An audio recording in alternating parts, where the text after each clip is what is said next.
Devant la grille du collège Jacques-Yves Cousteau de Méry-sur-Oise, ce jeudi matin, près de 160 élèves attendent de faire leur rentrée en 6e. Comme eux, dans le département, ce sont près de 287 000 élèves, en primaire et secondaire, qui reprennent le chemin des salles de classe, soit 4 100 élèves de plus que l'année dernière. Une journée attendue pour certains, moins pour d'autres. T'es content quand même de revenir après les vacances? Oui, Pourquoi t'es content justement? parce que j'aime bien l'école. On va trop stresser? Un petit peu.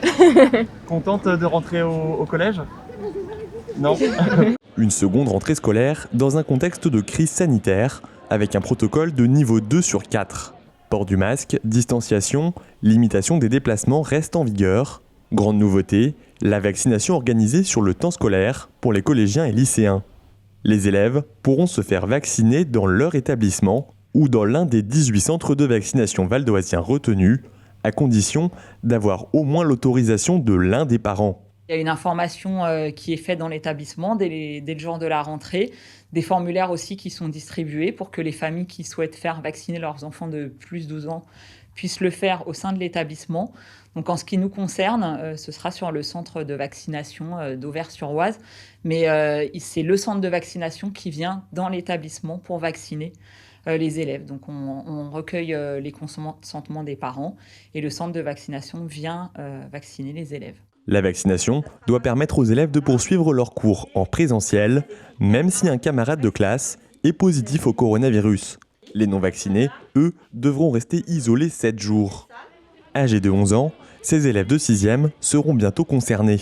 Une mesure qui semble plutôt bien accueillie par leurs parents. Son frère est vacciné et dès qu'elle aura 12 ans, je pense à la vaccination. Plus de protection et rien que pour le sport, je pense que c'est important. Alors nous c'est qu'en avril, donc c'est vrai qu'on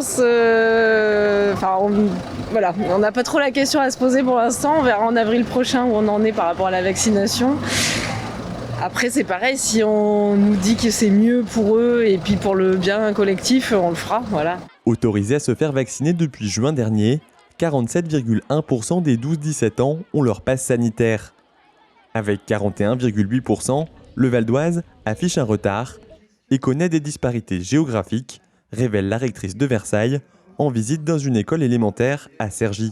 Alors dans l'Académie de Versailles sont, sans grande surprise, les territoires qui sont souvent les plus fragiles socialement, qui sont les moins bien vaccinés. Dans le Val d'Oise par exemple, l'Est du Val d'Oise, Garges-les-Gonesse, Villiers-le-Bel sont des territoires par exemple qui vont susciter toute notre attention pour aller très vite, pour faire la pédagogie, pour amener les élèves et puis pour proposer des créneaux très fréquents de vaccination et ainsi rattraper la moyenne académique et la moyenne nationale. Dans le premier degré, pas de vaccination organisée. Selon la directrice de cette école de 210 élèves, la rentrée s'est faite plus sereinement. Ça a été plus simple puisque nous avons remis en place quasiment le même protocole que celui que nous avions mis en place depuis le mois de janvier l'an dernier, avec simplement pour modification un peu moins de récréation puisque nous avions 5 récréations l'an passé et nous avons cette année 3 récréations mais toujours avec des zones et uniquement des récréations par niveau. Dans le premier degré, le protocole sanitaire prévoit la fermeture d'une classe dès qu'un cas de Covid-19 est avéré. En fonction de la situation épidémiologique, ce protocole pourrait être allégé ou renforcé au niveau national ou territorial.